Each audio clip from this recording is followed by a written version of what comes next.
a little bit about me for those of you who don't know me.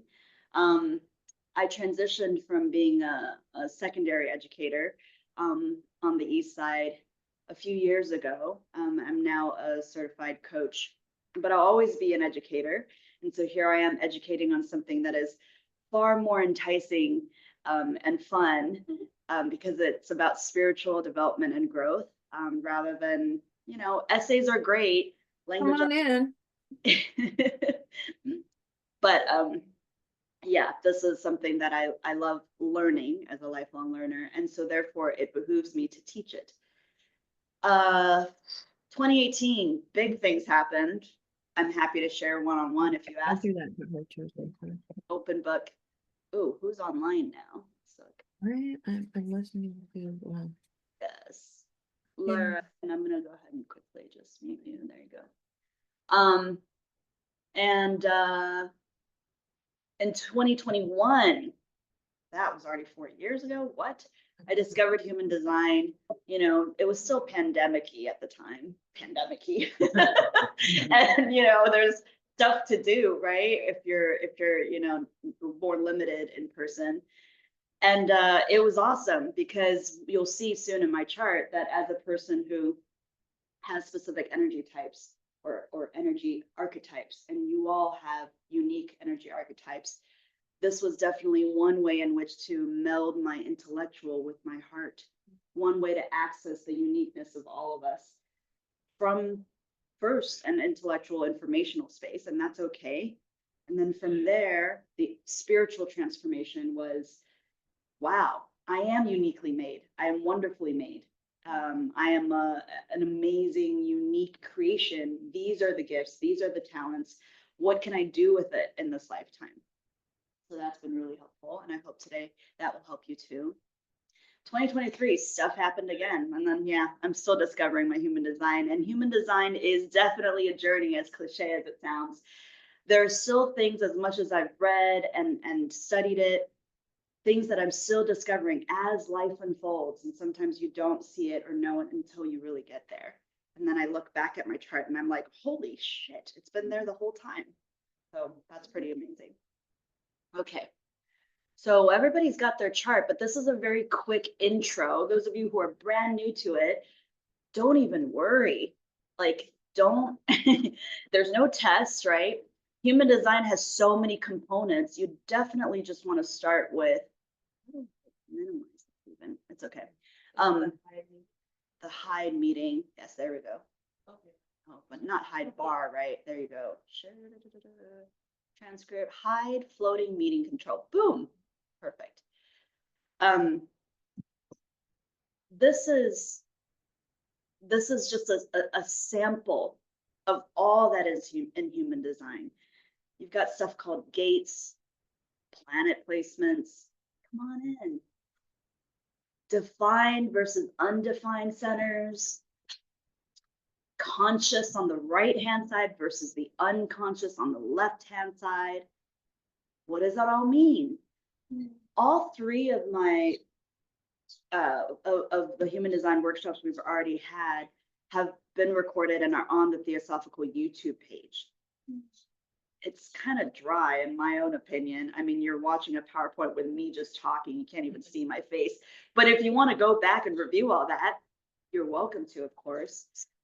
But in a nutshell, all of these elements are combinations of, well, you've got astrology, which I am no expert on. People in this room are far better or more versed in it. You've got the Chinese I Ching system, and as a Chinese person myself, I didn't even discover it until recently, right? Which has 64 gates or hexagrams. And those of you who know a little bit of biology or science, how many strands of DNA are in our DNA? Yeah, I don't even know what it's called, the helix. Yeah, the 64 strands, right? So is it a cool coincidence that 64 hexagrams? Well, it's not. We have a huge book here, gene key book, 64 gene keys in our DNA combined with or interrelated with the 64 hexagrams of the I Ching. All these numbers on the left and right hand side of the chart are definitely that. Then we've got the Hindu Brahmin chakra system. Everybody knows, thanks to Lululemon yoga, the mainstream, right? Your chakras, your energy centers, except in human design, instead of just your classic 6, so to speak, there's 9 of them. Every single one of those shapes in that graph are an energy center. You've got the triangle at the top, your ajna right here around the face or brain area. Then so on and so forth, you go down to places like your solar plexus, all about your emotions, your root chakra, your heart chakra, your willpower chakra, the G center and identity, spleen, all kinds of things. And then what do we have after that? We said astrology, we said the I Ching, we said the Hindu Brahmin chakra system, the Jewish Kabbalah tree of life. This shape, sort of like a diamond with a thing on top, right? If you were to turn it upside down and just research or Google the Jewish Kabbalah, the Kabbalah tree of life, it's that same shape. And the way it's all intertwined also juxtaposes over astrology. If you've done any tarot as well, so many layers there. So it's incredible how the universe has provided us so much cool information with which to overlap and interrelate and intertwine with one another. Human design is like that, just a whole bunch of things all mixed in. Some guy in the late 80s downloaded it, of course, as you would, from light beings that came to him when he was in some cabin in Ibiza, Spain. Yeah. His name's Alan, but he calls himself by Ra Uruha. He's since transitioned, but yeah, how did we get texts like A Course in Miracles? Some download, scripture downloads, and human design is there too. The last thing is quantum physics or quantum mechanics. As a non-scientist person, or more of an arts person, the only thing I know in relation to your human design chart is when you were in your mother's womb, about 3 months before you were born, whenever that was, you know, your birthday minus 3 months. On that day, the way the neutrinos, I have no idea what I'm saying, the elements in physics with which exist around us, they were imprinted by said planetary alignments, positions, so on and so forth, right? The gates, the all of it that is taking place in that moment 3 months before you were born. And then in classic astrology, of course, the day you were born, the moment you were born, that's pretty significant. So then neutrinos also imprinted on you at the time. And hence you have your body side, your unconscious on the left, and then you have your conscious side on the right. We will briefly go over that, but we already went over a huge chunk of that in our last session. So watch the YouTube or just come consult me for a free consult. And today, we are focused really on one big element in our chart. It's called the Incarnation Cross. And you don't need to know anything about anything else. Even if you were just to start there, that's okay. If you look at your chart and you have your chart pulled up, you'll see a name under your Incarnation Cross. Look at it. It means nothing, maybe, to most of you. Those of you at home, you can quickly Google it. But today we will go over what that means. And anytime anyone has any questions, online or in person, just interrupt, okay? Please feel free to interrupt. You are more than welcome to. There are no questions too dumb or silly. So in a nutshell, this graph right here is a much easier way to understand how to get started. In the first 3 workshops, we went over what in the world is a type. You've got reflectors, manifesting generators, manifestors, generators, and then projectors. Manifesting generators are a type of generators, and generators make up 70-some% of the entire planet. The reason is we are the life force of the planet. We are here to build. But reflectors are only 1% of the planet, and so far in my entire life, of the last 4 years with which I've looked at human design, I've only really met 2 people. And I've met a lot of people and looked at everyone's charts, right? But I'm guessing there's probably mathematically unlikely that anyone in this room is a reflector. It's just so rare because they're 1% of the planet. So I've only met 2 people in all my last 4 years of my life studying human design. Why are they so rare compared to generators? Well, they have different purposes, right? So all 5 of these types have different purposes. The way their energy is meant to interact with other energies is specific to that type. Generators are life force. We're here to build. Manifestors are here to initiate. Reflectors are here to mirror. And so during the Renaissance age, there were a lot more of another type, right? Those were the times where ideas were proliferating and flourishing during the Renaissance era. And so at that time, there'd be a lot more manifestors and projectors, for instance. That's just a really quick, easy preview of what is a type, what is my type. And yes, those of you who are new to it, begin studying that and just Google, literally Google, oh, it says I'm a generator. What is a generator? Ask ChatGPT, okay? It'll teach you everything these days, AI. Yes, right, or no. Strategy, that combined with authority has really transformed my life. It is a way with which to harness your energy in the way that you were meant to harness the energy. So if you are a square shaped blob in the world, you can't, work through certain aspects of life in round shaped areas, right? But if you're round shaped, here you are trying to fit yourself into things that are not round. So strategy and authority allow you to harness the type that you are in not the right way, there's no right or wrong, but in a more effective way. So that you wouldn't design a car too chunkily because the wind resistance wouldn't work well. You'd smooth out parts of it along the side for less wind resistance, right? This is teaching you how to have less resistance in life, essentially, that would fit your energy type, your type. Then last but not least, you have something called the not self and signature themes. These are markers or tells for when you know that you are in deep doo-doo. No, when you are not as aligned as you can be. It doesn't mean you've done anything wrong, but for me as a generator, for instance, my not self theme, which the opposite of that is a signature theme. Why do they call it just not self versus self? I don't know, but signature versus not self. Not self, something's off. The not self theme for a generator is, and most of us in this room are generators, frustration. The more you encounter frustration, that is a tell. Not that you're doing something so wrong, but there's something that's not quite aligned, and you have to go back, go back to your authority and your strategy to figure out how to respond differently, how to react differently. And then things will begin to shift to your signature theme. For a generator, it is satisfaction, deep satisfaction. When your head hits the pillow at night, when my head hits the pillow at night and I am utterly exhausted, but I feel a deep sense of satisfaction, that is when I know that I've used my energy well in the world as a generator. Any questions so far? Comments? Does everybody know their type? Yeah, if you pulled up your chart. And hey, surprise yourself. If you don't want to look at your chart until later, that's cool too. Kind of like not knowing the gender of a baby until it's born, maybe. Okay. Remember when I said that, there are 70% of the planet that are generators, right?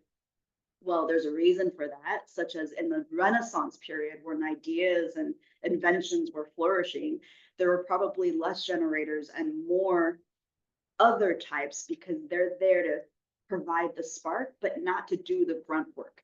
Whoever designed the pyramids or whoever's beings designed the pyramid, they weren't maybe necessarily the people who physically built the pyramids. Those were probably generators because they have enough Energizer Bunny energy in them to just keep going.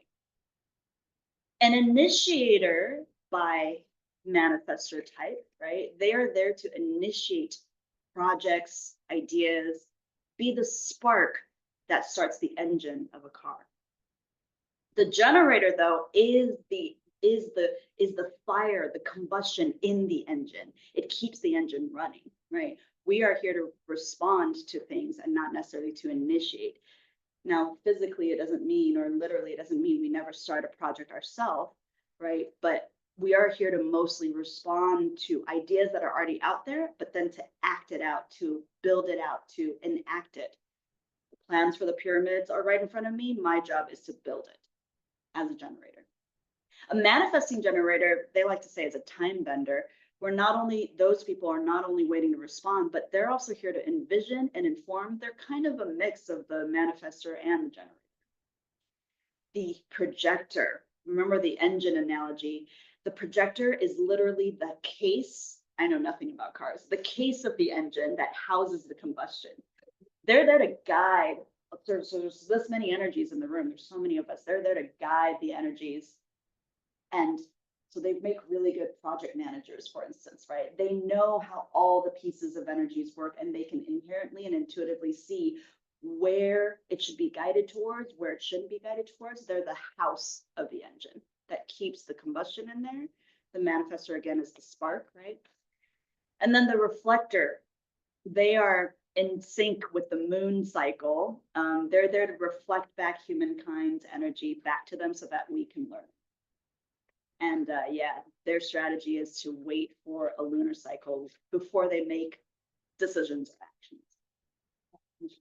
So when you talk about like sort of the energies being different by time, would you say that there's similar to astrology patterns of waves, or like how the energy shifts in terms of types?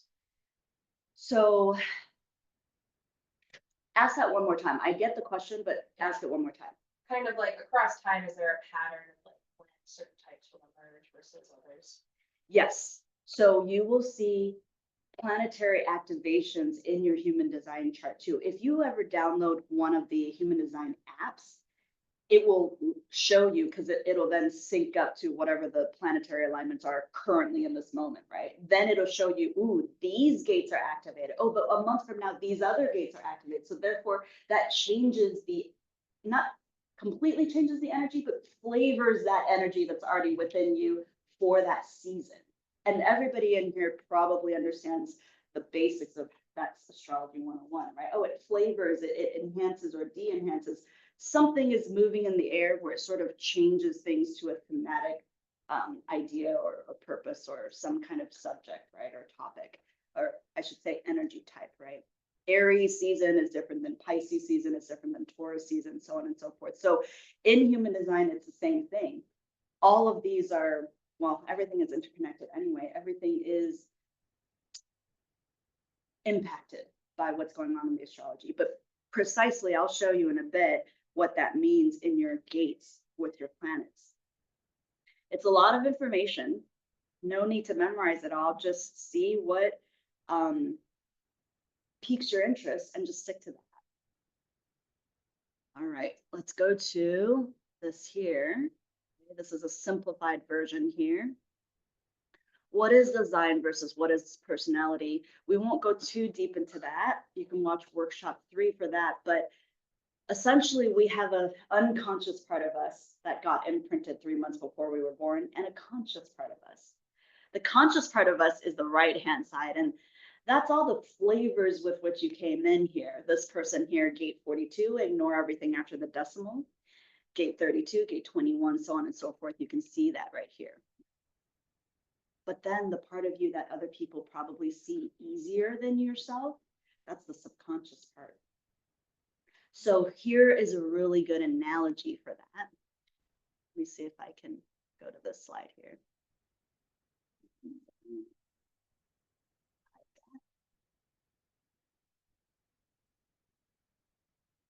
We are either the rider on the horse and we are the horse. The horse is the left-hand side, the design side, right? Those 88 days or 3 months before you were born. It's sort of like the type of car you came in. A Tesla is different than a Prius, is different than a Toyota, or, you know, all types of different vehicles. But there's a lot of, not control, but the way the vehicle is in this world that forces you to be that kind of way. But you might not even know it consciously. Then the conscious part of you is you wanting to direct the horse, at least, or wanting to drive the car. No, the car drives itself, actually, and the horse does its own thing. You want the horse to go up to that mountain spot, thinking that there is water there, and the force starts going downward because it knows the mountain water is actually downstream, not upstream. It's going to do its thing.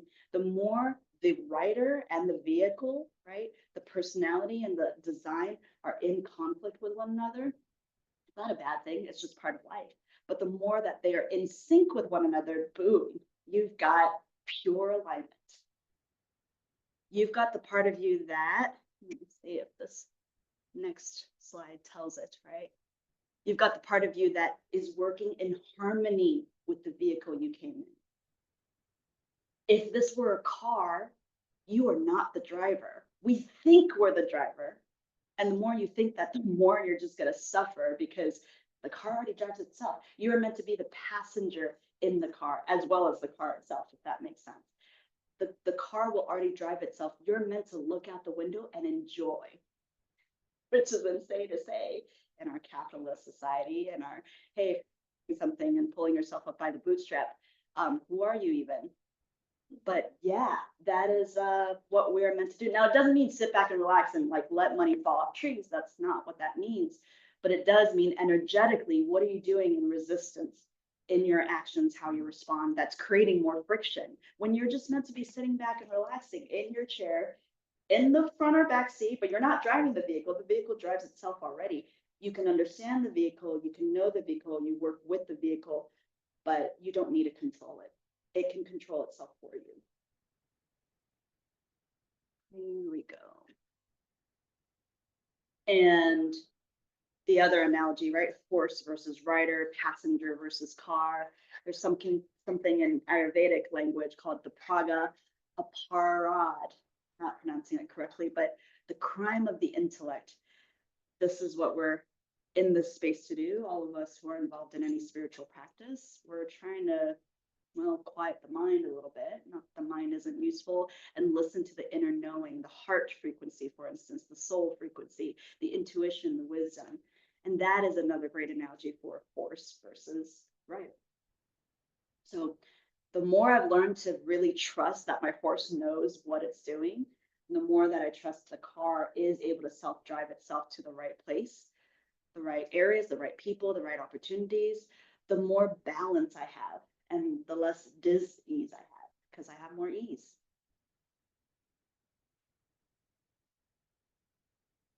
And this is just one very quick, we're not going to get really into gates today because we did that last time, but this is a really quick way to understand what that all means, right? If you look at the number before the decimal, ignore the stuff after the decimal, that is your gate for the sun. You can see the symbol of the sun, the circle with the dot there. On your conscious side and on your unconscious side, here is a quick example, and this is me. Gate 23, you Google it, tell ChatGPT to teach you. It's called the gate of assimilation. What does that mean? It's in the throat center. If you were to zoom in, by the way, these numbers, the position of these numbers don't change in anyone's chart, but what gets highlighted or activated is different in everybody's chart, right? So you can see here, if I were to zoom into my graph, gate 23 is in my throat chakra. Okay, so it has something to do with the throat, the themes of the throat. So if I have gate 23 in my sun, and it's in my conscious side, not only do I know it, people can also see it, but I really know that I have the ability to, and by the way, if you don't have gate 23, it doesn't mean you can't do this. It just means I probably have a bigger proclivity to do it in a more enhanced way. But by no means do you not also have this ability. It's the process of integrating new ideas and information. Hence this workshop, if I can do it well, I have the ability to break down some complex things into digestible, tangible, like here it is on a silver platter, you know, simplify it. And during projects or events or things like that, it's really helpful to have this gate be activated for those purposes. That way people can understand something that's complex. Now, when you look at your own gate, right? If you go back to your chart, let's go back to this one here, and you look at whatever it is in the top right corner of your own chart, take a look at the gate. Michelle, what do you have as your gate? You say the top one? Yeah, the top right. Top right? Yeah, 43. ignore 43. Okay, yeah. So that gate is just very obvious and conscious. And sun, as you know, in Western astrology, at least, the sun sign is usually what people go with when people ask, what's your sign? Your sun sign is the most obvious. It's the biggest light, so to speak. And so for me, oh yeah, Cheryl, of course, became a teacher or is a teacher in this lifetime because of that gate too. 43 for Michelle. Laura, what do you have as your sun personality conscious side gate? The numbers before the decimal.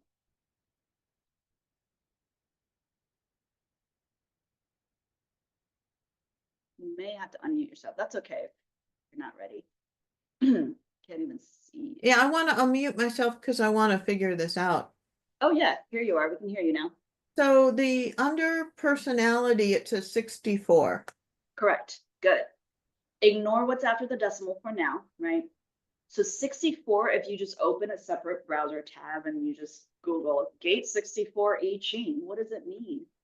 Gate 64 human design, it will tell you. And in fact, I like using ChatGPT because it's more conversational. Please explain to me what it means to have Gate 64 or Gate 43 in my conscious personality part of my human design. That's all you need to do, right? You don't need me or a book these days to teach you what that is. But it's just really obvious. I can see it, other folks can see it. Maybe gate 30 is less obvious to me on my left-hand side here, right? Because it's more subconscious. But they say in your last half of life, and you know, Chiron returns, Saturn returns, these kind of things, the last half of your life probably is to integrate your subconscious self. And so more and more I'm discovering that I do understand that the energy types, the gates of my left-hand side are more obvious than ever before to me now, whereas before it was less so.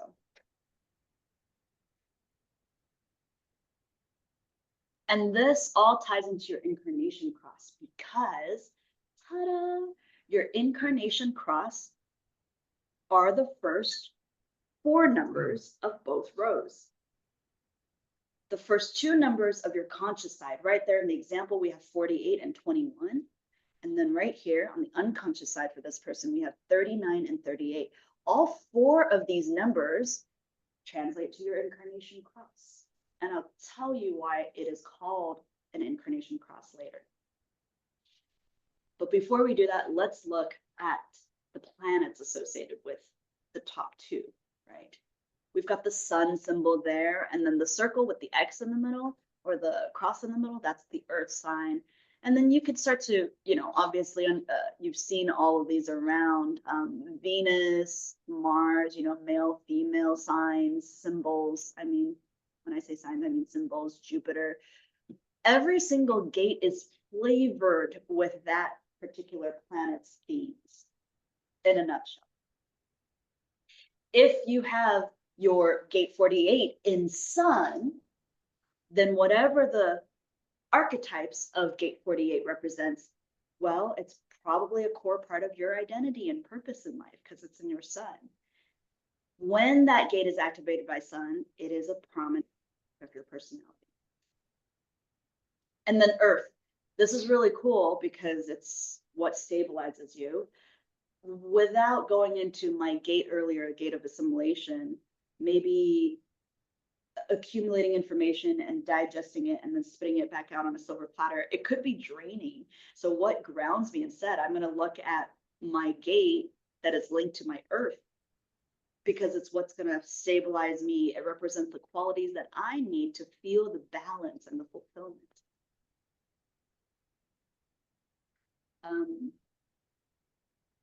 What's your earth gate? What number? Yeah. Yeah, for this person, it's 21 and 38. Top line or the second? The second line, yeah, you can see here, sun. Oh, sun. Yeah, sun is the top line. Second line is earth. Right, Robert, what's yours? 55. 55. Yeah, if you were to look that up real quick. One? Oh, it is one? Cool. Yeah. Well, one is not better than 55, nor vice versa. They're all unique, just so you know. Like, yes, you got one. Now, does it represent? No. Just kidding. Yeah. So it's so wonderfully complex, but I encourage everyone, don't get overwhelmed by it. Use ChatGPT, use Google, and just search one thing at a time. What does this mean? And just sit and marinate on that for a while. I looked up my top two numbers on both sides and it's already making perfect Oh, it sense. does. Just from reading a few, like a partial sentence about them, it's like, oh yeah, that's me. Amazing, Allison. That's awesome. Yeah. And we will go straight into just the Incarnation Cross because it's those top four numbers, right? 2 on the right, 2 on the left, top four numbers. And by top, it doesn't mean they're better than or less than another. It's just literally located at the top. Yeah. But it does make so much sense for Allison or anyone else jiving with it because, well, I mean, we are so complex. But if we were to simplify ourselves just with those 4 top numbers, well, that's in essence such a huge part of who you present yourself to be and what you do in this life. So it's really cool to just like encapsulate that. Yeah, go for it. The numbers, do they have kind of the same meaning regardless of their placement? And then the placement is kind of like what is personal to you? Okay, Yes, so like, yes. Okay, cool. If once I look up 48, for example, I can understand it. It's gonna be 48 every time. As the same definition. but Yes, yes. No matter what placement it is. The archetype, so let's use gate 23, right? It is all about the process of integrating new ideas and information into a digestible yada yada. That maybe on a different day, depending on where the sun is, would have a flavor, but that original idea is still going to be intact for you in your sun personality.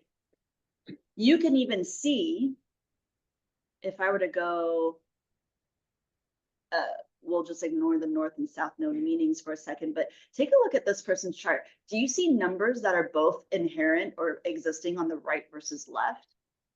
Like I see, 38, right? So look at this person's chart. This person has gate 38 existing in their unconscious in Saturn, but this person has gate 38 existing in their conscious in Neptune.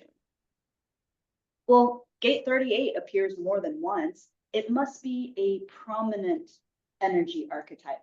And if we were to Google what does gate 38 represent, it's doubled up in their unconscious and conscious side, but with different planets. So it has a different flavor. There are 2 cheesecakes. One is a blueberry and the other is a strawberry cheesecake. Those are the flavors, yeah, but they're both cheesecakes. They're both gate 38. So just in ChatGPT, they Yeah. write to the I Ching. So Yeah. these are hexagrams. Yeah, they are hexagrams. Oh. Yep, it's literally the same. It is derived directly from the I Ching. Yeah, so if you were to just even get an I Ching book, and there is an I Ching book right there too, if anyone wants to flip through that later, you just understand that hexagram. Okay, but how do I relate to it? How do I understand it? Where does it play out in my life? Then maybe you can look at where the planets are. Is it in your conscious or subconscious? What chakra is that number in? That's also not something that the I Ching itself tells you. Only the combo of the Hindu Brahman chakra and the I Ching, the system, human design will tell you. Right? So now we know for me, gate 23, boom, it's in the freaking throat. Surprise, surprise. How do I process new ideas and information? Maybe it's not in my emotions. Maybe it's not in my root of my identity. Maybe it's literally in me and acting out literally with the throat or metaphorically with the throat stuff for others and to others. Yeah. So some things are kind of like, well, it makes sense that gate 23 would be found in the throat chakra. And it makes sense that some other gate 50 would be found in the solar plexus, because gate 50 has this essence of that's completely related to emotions. And so you would then begin to sort out, well, yeah, I've got this cheesecake. So there's some blueberries, which is different than the strawberry cheesecake. But then I've added flour sprinkles to this, and that one doesn't have flour sprinkles. There's so many flavors and levels to this. The deeper you go, it could be a rabbit hole, but simplify it for yourself. I'll do one more example here, right? North and South node, those of you who know astrology. Yes, I have a Summer. question. Yeah, go for it. I'm sorry, I was just looked up, my son was 17, and when I looked that up, it says tropical sign Libra, what does that mean? Your sun was 17. Yeah. Yeah, I'll show you what that means in a second. Yeah. I'll show you what that means in a second. 18, Sorry, your 18 sun second and your gate, yeah. conscious was gate 18, correct? You said? yes. Okay, yeah. Just keep it simple for now. Ignore the Libra thing. Okay, Just search, what is gate 18 in ChatGPT, whatever, in Google. yeah, And just understand what that is. Just like I showed you, gate 23, assimilating lots of information into a pretty silver platter for people. Understand what gate 18 represents. Yeah. So this slide here, I'll just talk really quickly, right? North and south node. What does the north node mean? It's all about your future direction and purpose. And then your south node is stuff that you've already hopefully integrated and have moved on from in the first half of your life.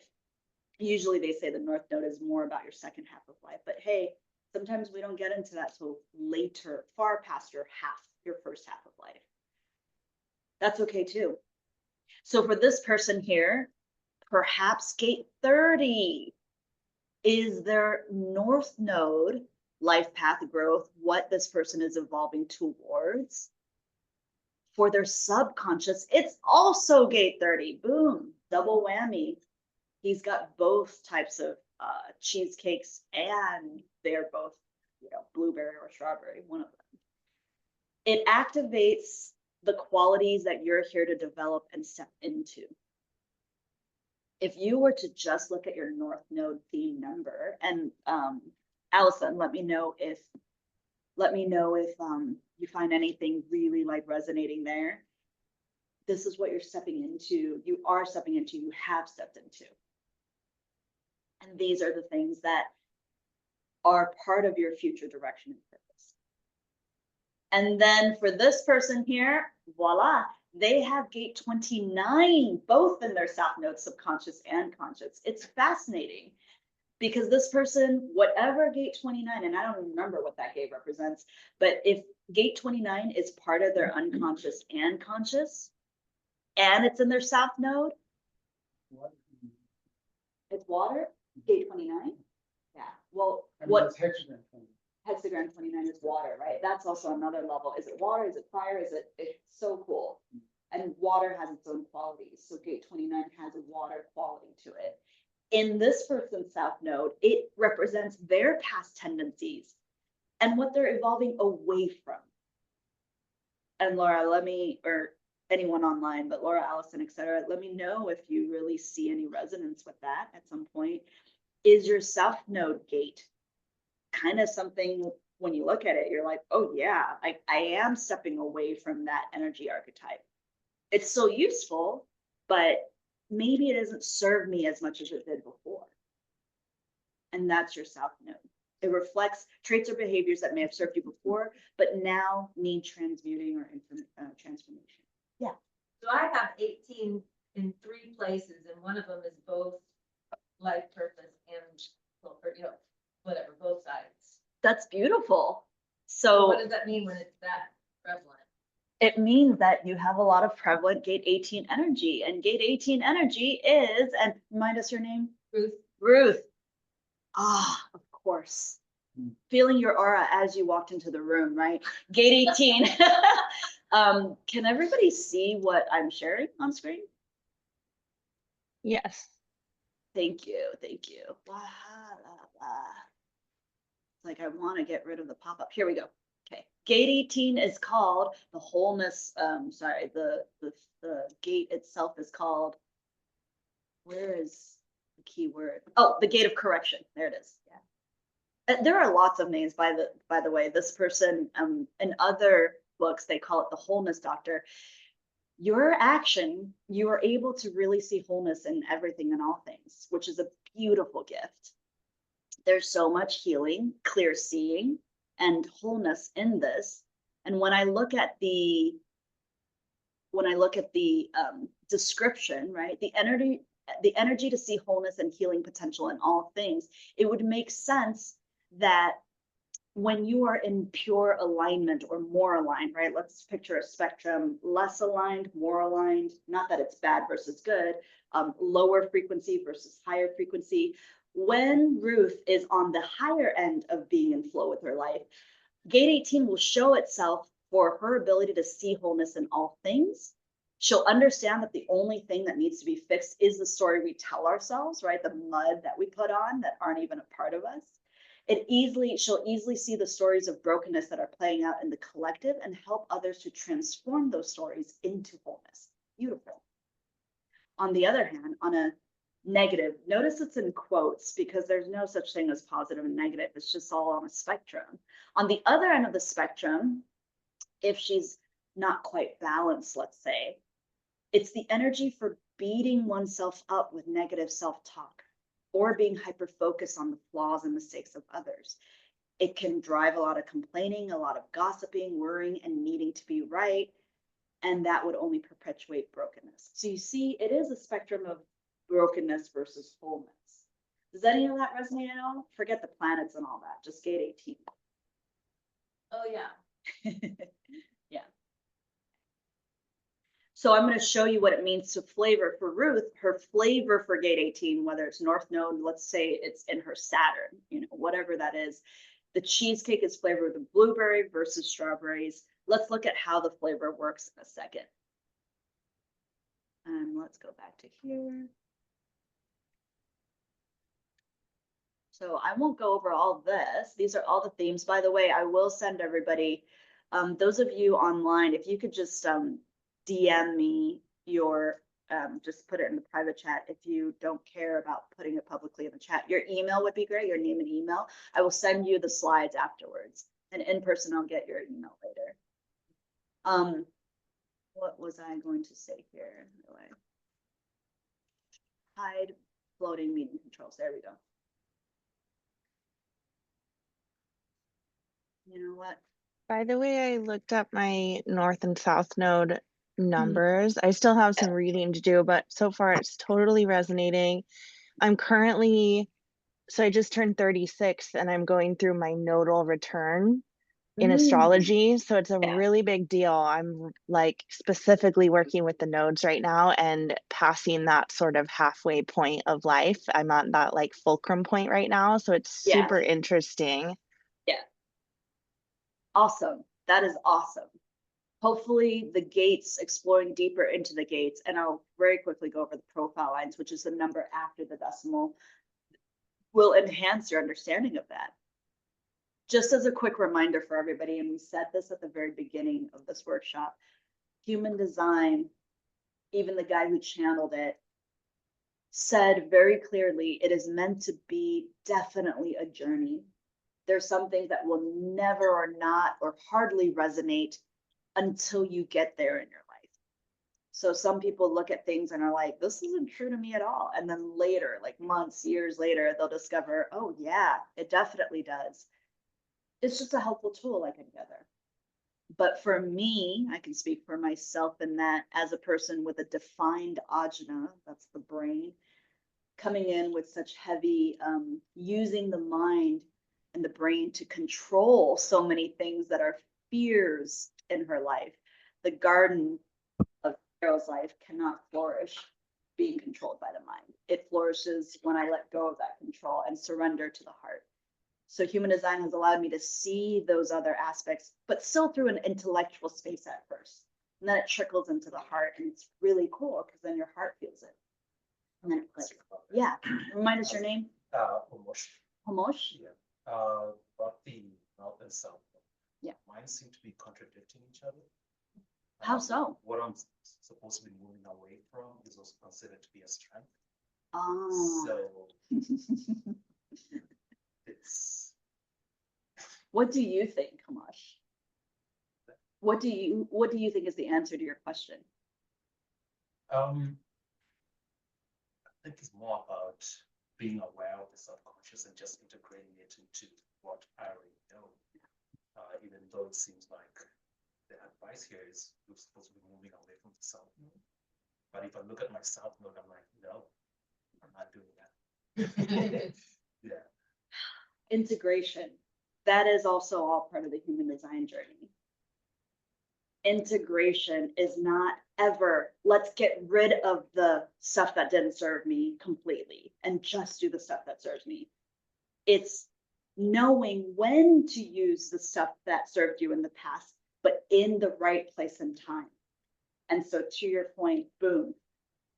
Yeah, it's seemingly contradictory when really actually your greatest gift within that topic or subject or space is that they're the same. And so the bee is the flower and the flower is the bee. They look contradictory. The bee is, and how can the bee be a flower and the flower is not the bee? They're two different things.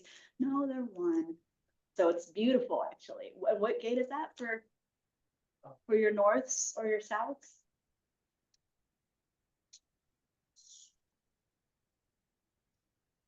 For the north node is 62 for both, and the south is 61. Yeah, see, so he's got the same north and south for both conscious and subconscious, which is, it makes it almost simpler. But Hamash, only if you so choose to see it as simpler, right? Like you can decide your reality. Oh no, but they are contradictory. So they're always going to be contradicted. No, the more you think that, the more it will be true. Actually, the thing is, the south node is something that I just became aware of. Being more in touch with my intuition, I become more aware of that, but before it was very logical. So it's just a matter of integrating the logic and intuition. Correct. And I have a very similar, if not the same resonance. My whole life, and I'm turning 39 in 10 days. Most of my life, I should say. Yeah, the mind is a really wonderful place. I use quotes over the word wonderful to mind your fears. The garden, though, can never flourish that way. You never really address the root of your fears using the mind. The mind is really awesome for coming up with equations, solving math problems, driving the car, project managing. But where we flourish really, and it's not to say it's better than, but only now scientists discovered the heart frequency, literally the electromagnetic waves, and those of us in anything who's read things like Joe Dispenza or anything to do with heart frequencies, I mean, we know that the heart, which is the first organ that's made or created long before the brain, is actually the more intelligent force within us, right? It is the vehicle, right? The rider versus the horse, the passenger of the car versus the self-driving car. It has so much innate wisdom, but it's cool that your conscious and your subconscious have that gate the same, because it's so clear what that theme is, whatever the theme of that gate is. Yeah. All right, so Incarnation Cross. Let's look at this real quick. Everybody see that there is a cross on here. And by the way, you can also see all the hexagrams around this rave chart, right? So for this person, we'll call him Joe. Joe's 30 and 23, 29 and 43.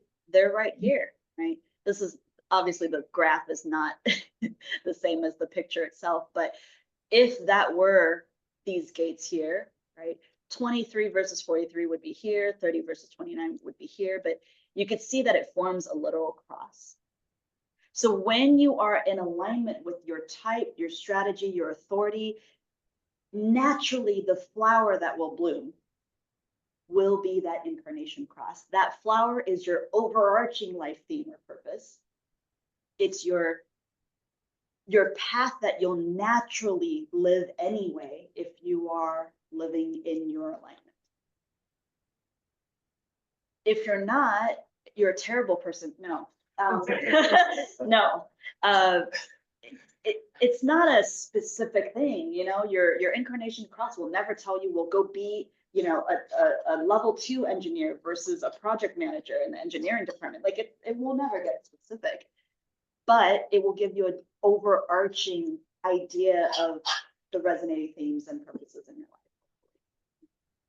So it is, we know for Allison, very encouraging already. We have exactly 28 minutes left. If you ever need to go to a break or just step out, please do. Ask questions. There are no questions too silly or dumb. Jump in. Anyone interrupt me at any time. There are 3 there's actually 4, but we'll go over the 3. There are 3 types of incarnation crosses, and there are 790 some variations, by the way. The first type is called the right angle. So if you were to look at your chart and just see what kind of incarnation cross you have, it'll say, are you a right angle something something? Are you a juxtaposition cross something something? Or are you a left angle cross something something? Here are the themes of those crosses. The right angle cross focuses on your personal destiny and self-exploration. People with right angle crosses or right angle incarnation crosses are here in this lifetime, at least, to live out their personal destiny and self-explore. Yeah, Michelle, does that resonate? Okay, yeah, so you're right angle, yeah. But let's just say, come on in, Isaac, right? Yes. Yeah, yeah. Is Hannah coming? No, not. Come on in, have a seat. I'll jump to the left angle and skip the juxtaposition for a second. I have a left angle. It's called the left angle cross of dedication, my incarnation cross. And my goal in this lifetime, my life purpose, my theme, is to orient towards a collective purpose and interact with others. It is not to say that if you don't have a left angle cross, you can't be doing, let's say, a job that isn't for the greater good. Of course not. But your general overarching theme is going to be not left then, right? You are here to really fulfill your own personal destiny and self-explore. Maybe in another lifetime you did other things. And by maybe, for sure you did, right? You had different incarnation crosses in other lifetimes. The juxtaposition cross. It's the combo of both, plain and simple. You're here to bridge the individual destiny and the collective destiny. So you work with both yourself, your own destiny, your own path, your own self-exploration, and you work with the collective.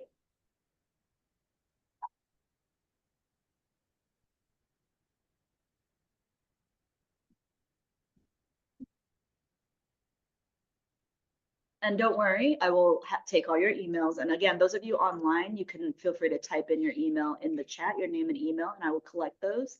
You could do it as a straight DM to me or as a, if you don't care if other people see it, in the regular chat.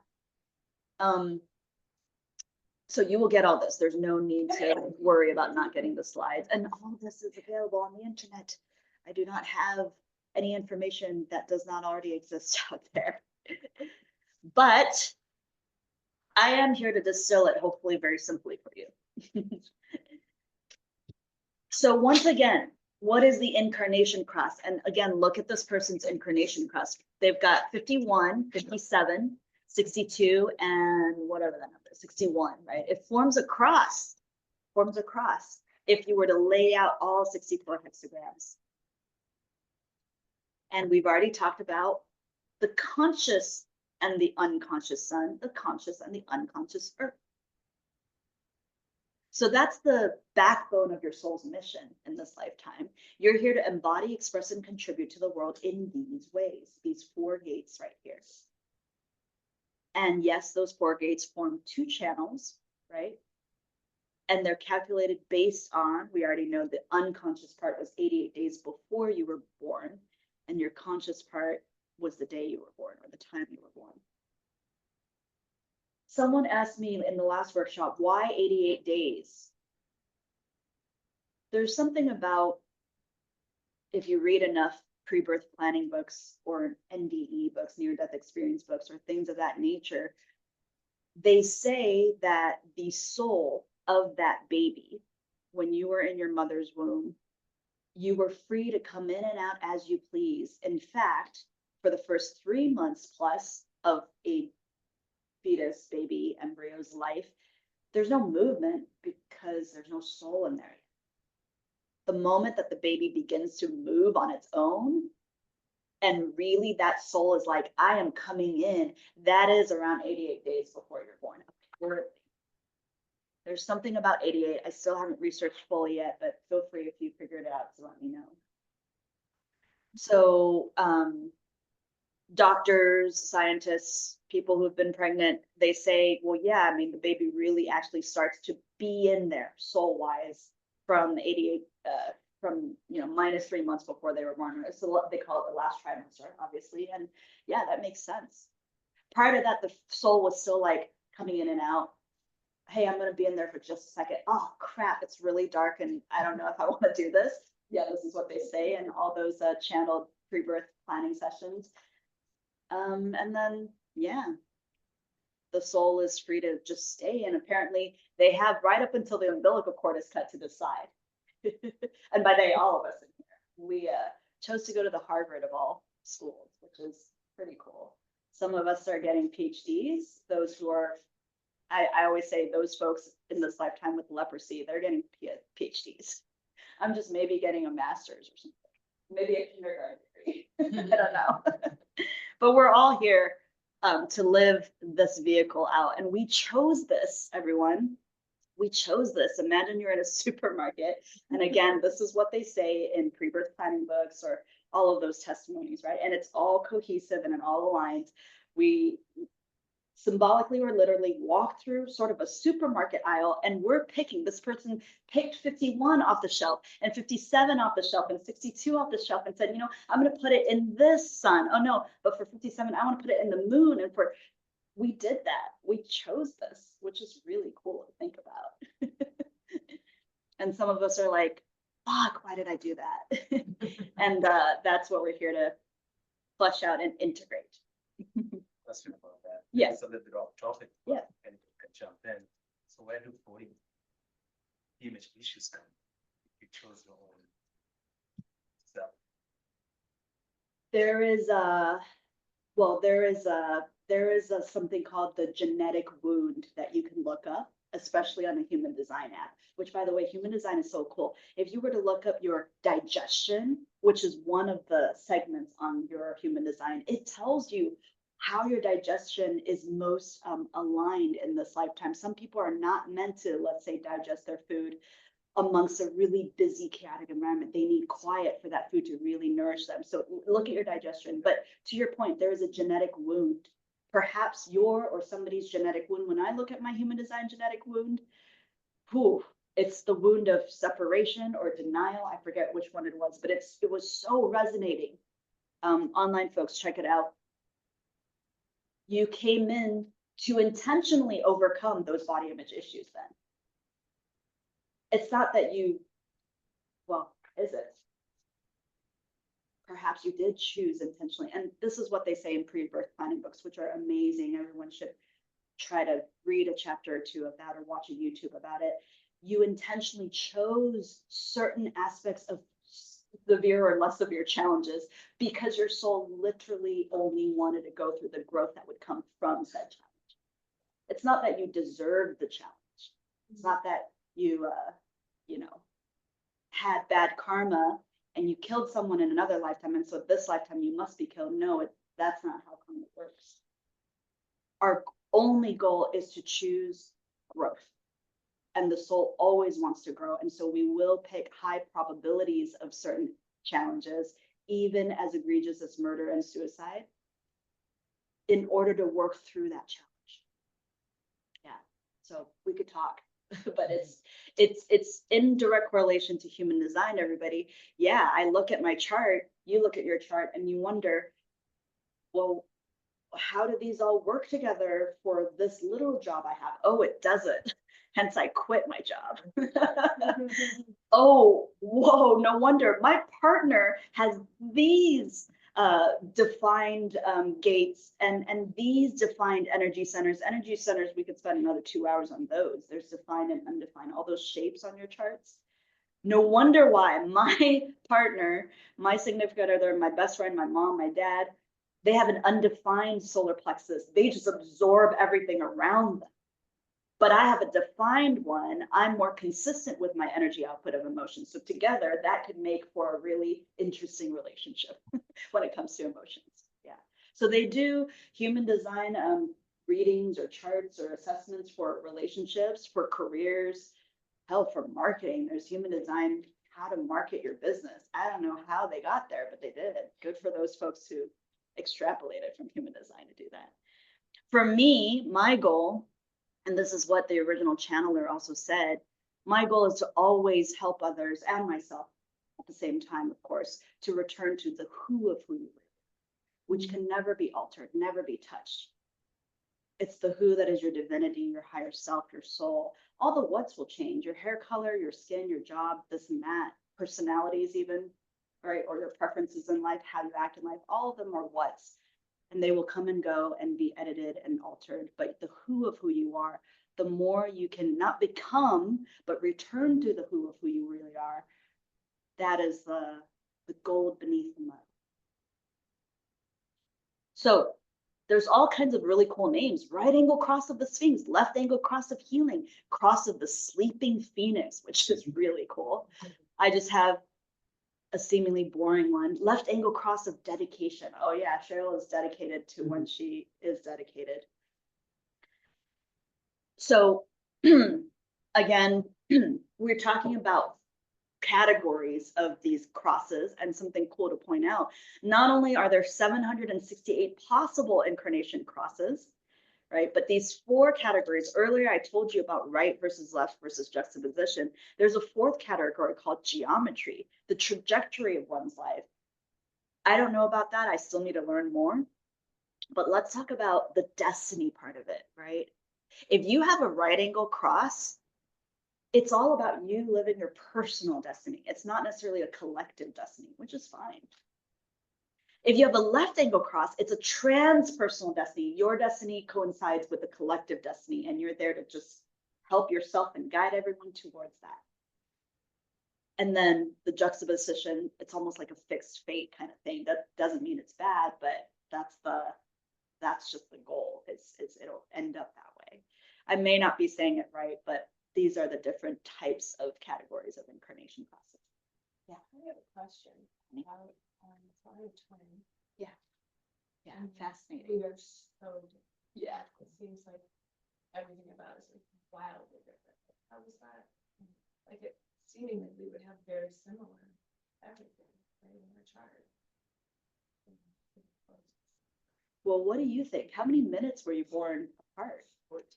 14, yeah. So, woo, isn't it crazy how, well, and you just made me wonder, what if the doctor took both babies out at the same time, like if it was a C-section? Yeah. I know, that's so interesting. Like that really, that must really matter, like the actual.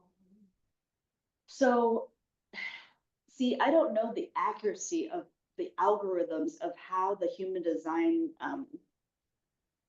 portals are made, right? I know Jovian Archive is the most accurate one, but if we were to input your twins' information versus your own, the 14 seconds alone could result in 2 charts that look either vastly different or somewhat different. Maybe not vastly, but the way that your 2 souls, which are separate in that way, we're all one, but separate in that way, the way you and your sister carried out the gates, the activate, everything in your chart could have been different.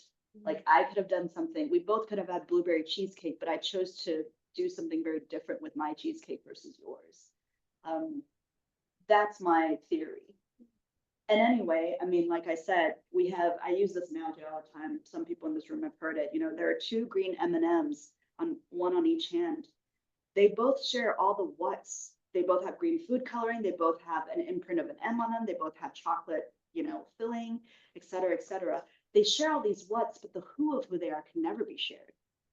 You and your sister can never share that. Sure, on a metaphysical level, you're all one. We're all part of the disco ball and all that, but you're not meant to, for the purpose of Earth, be one in that way. These 2 green M&Ms are the who of who they are can never be shared. The what's, yes, they share so many what's.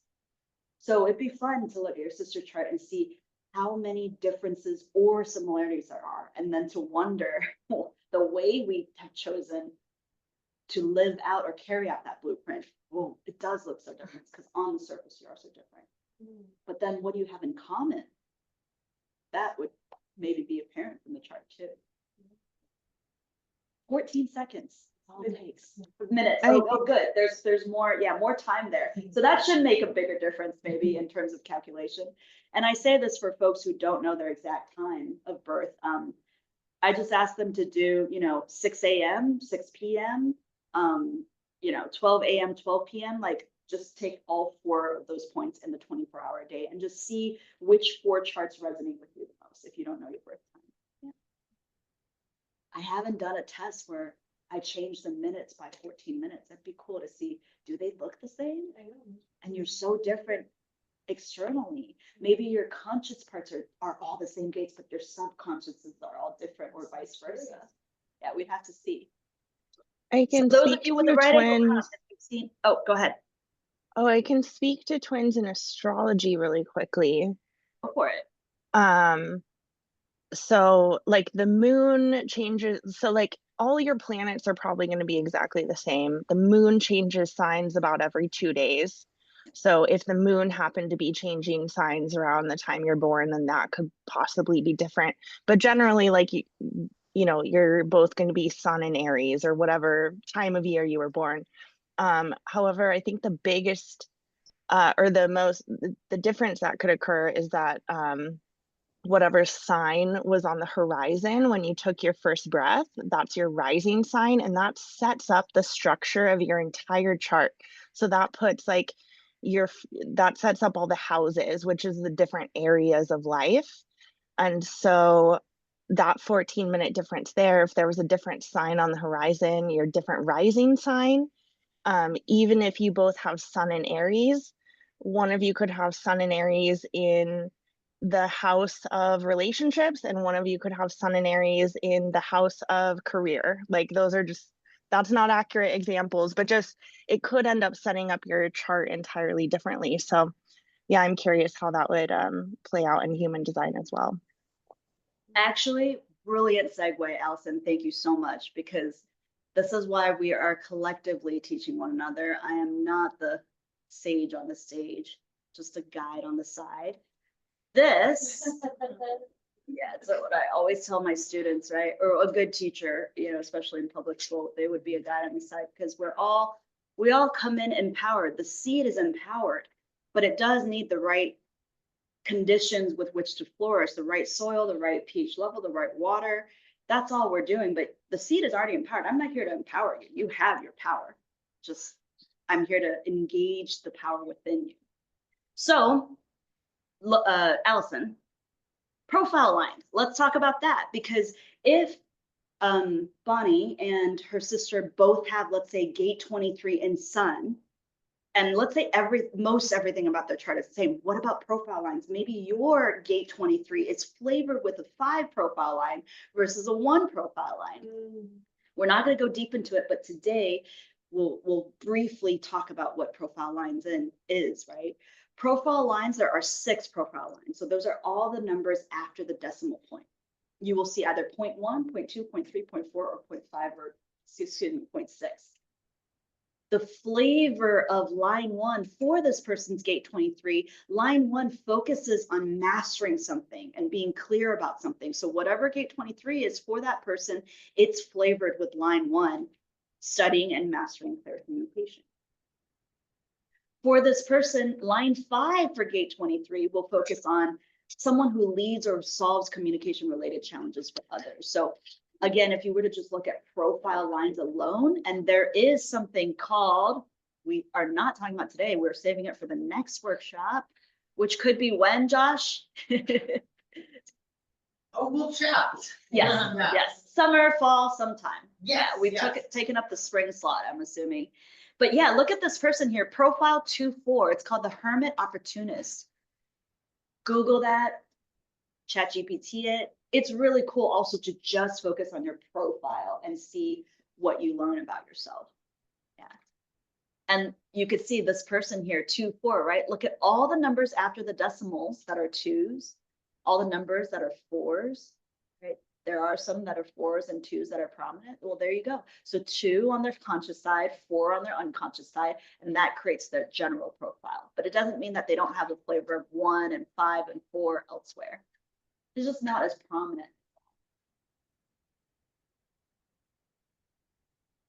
Yeah, but with astrology, same thing as Allison explained. I mean, there's so much variations. It's almost limitless.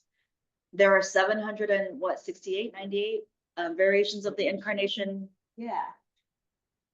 About 2, 4. I just happen to notice in mine, on the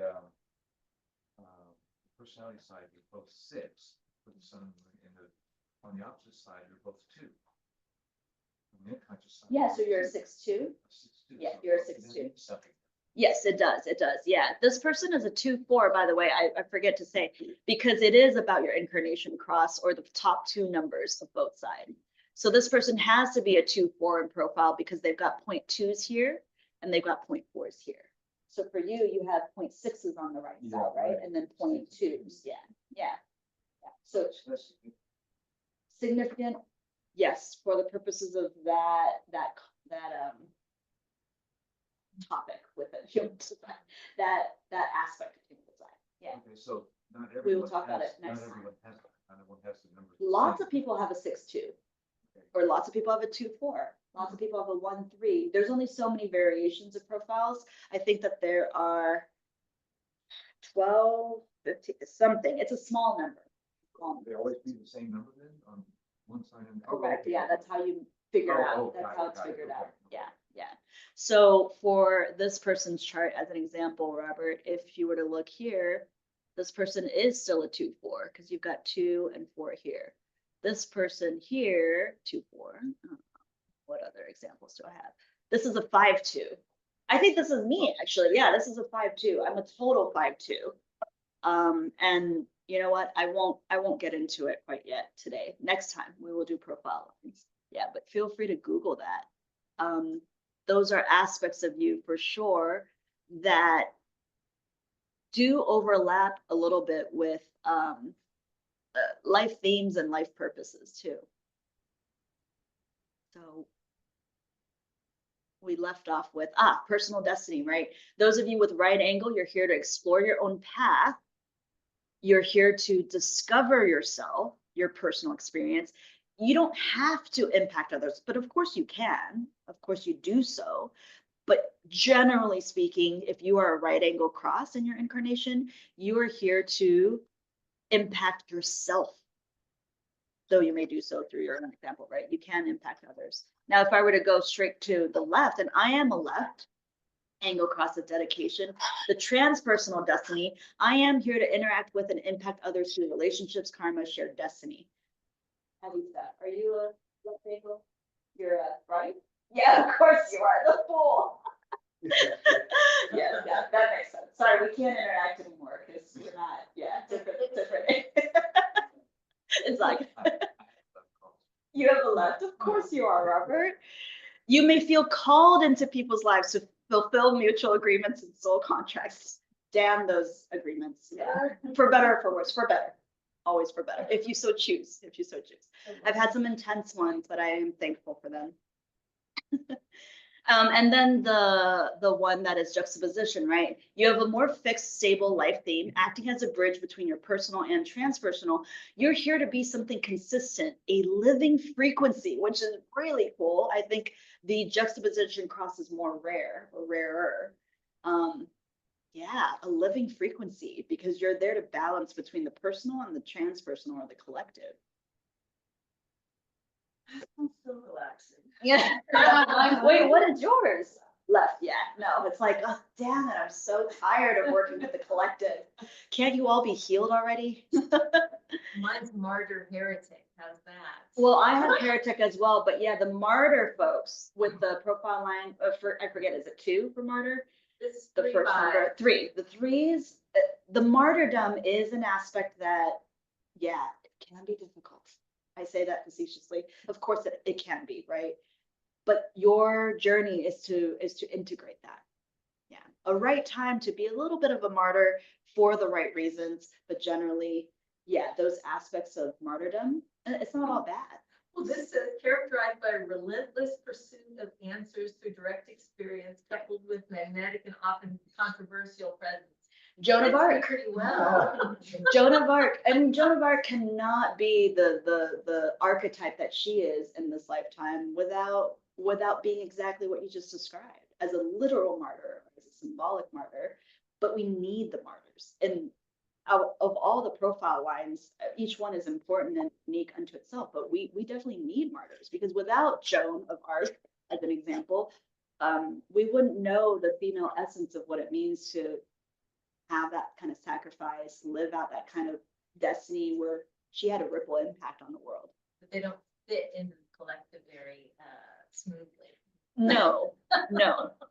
And that's on the collective to integrate that or to learn. Yeah.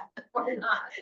Or not. I mean, what is the purpose of the pebble and the shoe? Like, is the shoe always meant to be worn so comfortably? Maybe not. Maybe the pebble calls into being some other element with which to pay attention to. Yeah. So the more that we get less married to things, in fact, this conversation, it's the conscious versus the subconscious. Look at your right side of your chart and see what elements you are really aware of. And then look at the left side, you are only beginning to embody knowing that you should just be a passenger in the backseat. I'm not trying to drive the self-driving car all the time. It's only creating fiction and resistance. Yeah. So the pebble serves a purpose.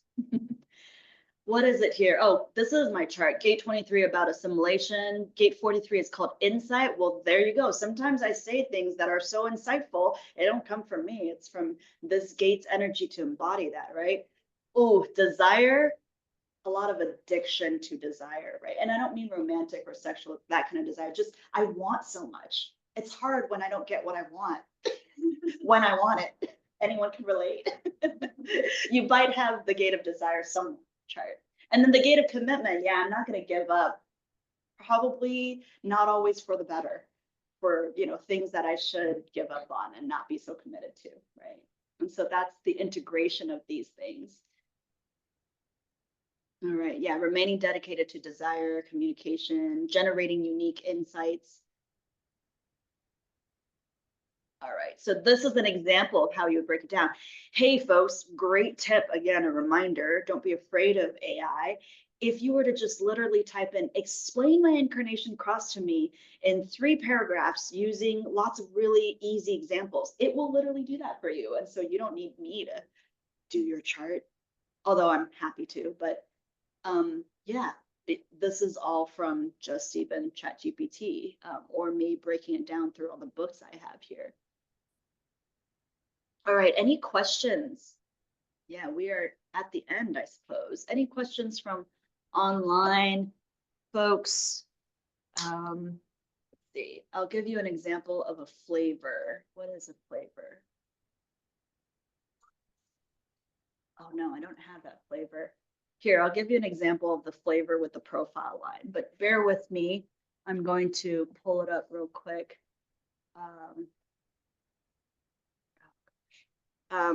So if you have a flavor of, let's say, gate 23, you know what, maybe we'll do it another time.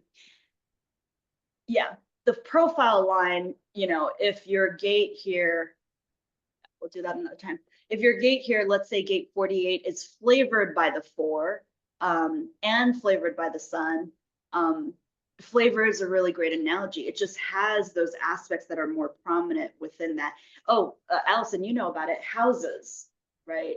So if your Saturn is in such and such house, or your whatever is in such and such house, there are different themes to each house. You can have that same number in a totally different house, and it may come out with different implications, you know, finances versus romance. Aries energy in finance versus Aries energy in romance, different things, same energy. Both cheesecakes, one is strawberry, the other is blueberry. Question. If, you know, I haven't come to any of the other sessions. Doesn't it? I feel like it kind of jumping into deeper waters here. Where would you start if you just beginning and want to focus on one aspect and are interested in most intrinsic? You know, I guess everything here is meant to be intrinsic, but No, this is, and you walked in slightly late, so this is perfect. We'll review this. At the very beginning, we said, getting started with your HD starts with your type that is the most prominent aspect of you, actually. It's the way your energy is meant to be harnessed in this lifetime. Harnessed, utilized, flowed. The engine case has a different function than the spark that sparks the fire that then runs the engine, right? Every single part of the engine has different aspects of it. For generators, we are meant to be the fire inside the engine that fuels life. All generators have a defined sacral. They must have a defined sacral to be a generator. That's one defining element of a generator. A defined sacral means that you have a consistent output of life force in your sacral, in that chakra, which is like right below your belly. We can be an energizer bunny and do all kinds of stuff and not really stop. And then also burn out because those things were not bringing us deep satisfaction, which brings us to the not self theme. If you don't feel these elements within your type, each type has a different not self theme and signature, then it is a tell, Summer. Right? It is a tell of misalignment. So for us generators, majority of the people in here have to be generators because by definition in the 21st century, 70-some% of the entire world are generators. That includes manifesting generators, by the way. Generators with manifesting qualities, they have a defined throat. They can speak things into existence, sort of like, again, the spark that starts the engine. And stuff happens for them so quick. Oh my gosh, like we talk about literally manifesting.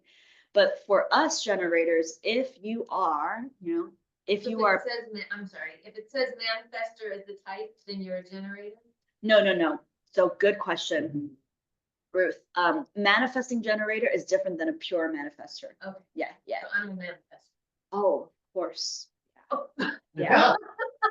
You are only 18% of the planet. So not, more rare.